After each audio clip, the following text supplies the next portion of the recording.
Frustration totale pour Bastien Pinault et ses coéquipiers face à Quimper à quelques jours d'Halloween, l'élan avec une soirée d'horreur.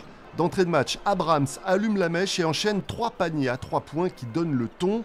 La suite sera du même acabit. Les Bretons, pourtant promus cette saison, jouent parfaitement le coup et s'appuient sur une réussite exceptionnelle au tir.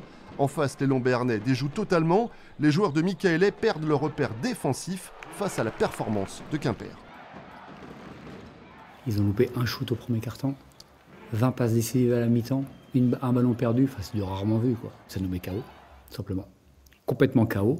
Et en deuxième quart-temps, j'ai des mecs qui sont perdus, qui n'écoutent plus rien, voilà. À mon avis, je change de défense pour faire comme une défense de zone.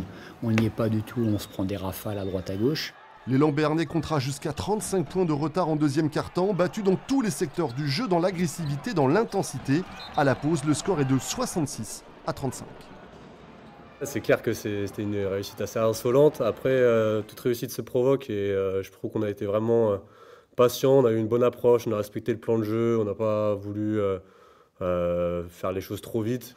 On sait très bien qu'ils vont revenir avec le bleu de chauffe, on sait très bien que ça va être compliqué. En deuxième mi-temps, l'élan va limiter la casse, mais sans jamais parvenir à revenir au score et à réveiller le Palais des Sports. La défaite fait mal au leader, 104-79. Les défaites comme ça doit forger, ça doit amener de la cohésion d'équipe. Mais on ne se focalise pas sur le classement, nous. On fait nos matchs, match par match, après on voit ce qui se passe. Cette équipe prometteuse a-t-elle un mental de champion? Réponse dès vendredi avec un déplacement à Caen.